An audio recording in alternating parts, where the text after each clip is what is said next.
What do you do when you throw away the story that you created for yourself, that you believed was the ticket? What do you do when that story's turned upside down? I enrolled in a Bible school called Victory Bible College. I remember showing up to class down and out, and I'll never forget, I sat in one class and I heard a verse that radically changed my life forever. That verse was Romans 12:2. And it says, "Do not be conformed to the things of this world, but be transformed by the renewing of your mind." I didn't know what it meant at the moment, but I remember this professor said to do certain things, and that when you take God's power and these biblical principles in the Bible and you combine them with your faith, that really good things could happen. And at the moment, I wasn't seeing good things, so it was at least worth the chance.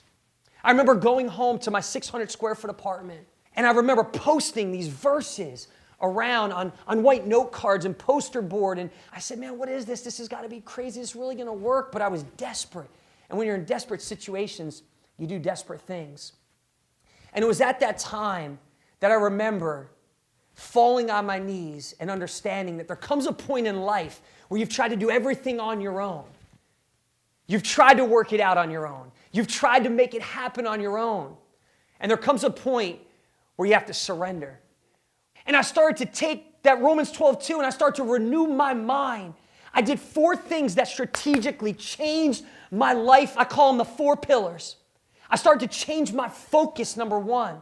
What you focus on is what you go and get. I made a decision to focus on only things that were good. I made a decision at that moment to focus on being out of debt. I made a decision that God will restore my heart. I made a decision that I would be remarried and that I would have a new calling and a story and a testimony that I could share with others. And as I shifted my focus, the second pillar was fitness. And I started to realize that for me to go do the things that God is going to call me to do, for me to win these battles and this fight in my life that I'm in, that I've got to be my best. That I've got to be my best physically, mentally, emotionally, spiritually, in my relationships. And I started to use fitness as a tool. And then family. Man, I started to understand the power in family, not only immediate family, but the relationships of life, where iron sharpens iron. So many times in life when we're going through stuff, when we don't feel worthy, when we have guilt and shame, we hide, we retreat.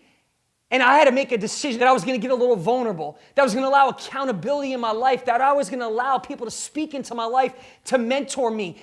And I started to build these relationships around me, not only immediate family, but strategically, a few people from Bible school and mentors and guys that could speak into my life at that moment. Focus, fitness, family, the friendships, and the most important one, faith. Over $400,000 in debt, contemplating suicide, in the fight of my life to be a father. I made a decision. I'm going to start to think, speak, and act as if I am really a winner. I'm going to start to think, speak, and act as if I am really a conqueror. And I started to stop focusing on the situation. I started to stop looking at the current moment. I started to understand that I couldn't be moved any longer by what I was seeing. No longer is this going to be a negative situation in my life. No longer is this situation going to hold me hostage. And I threw the chains off. And that's what faith is. Faith is the substance of things hoped for and the evidence of things not seen. I didn't see in the natural at the moment. It looked impossible at the moment. But I started to believe it. I started to see the other side. I started to think, speak, and act as if I already was out of the debt. I started to think, speak, and act as if I was already winning. What if I just was to win one day at a time? What if I just was to win Monday, and Monday became Motivational Monday? Tuesday started to become Transformational Tuesday, where God was working on my heart and transforming from the inside out. Wednesday started to become Winning Wednesday, where I started to work on who I was physically and mentally and emotionally and spiritually. Thursday started to become Thankful Thursday, even though I was going through hell at the moment. Man, Thursday was committed to giving thanks for even the small things in my life and have an attitude of gratitude. Friday, man, it was Fitness Friday, but it was also Fight Friday. And I started to take these days and turn them into winning days. And one day after another started to lead to victories over my life. I know that God has worked all things together for good.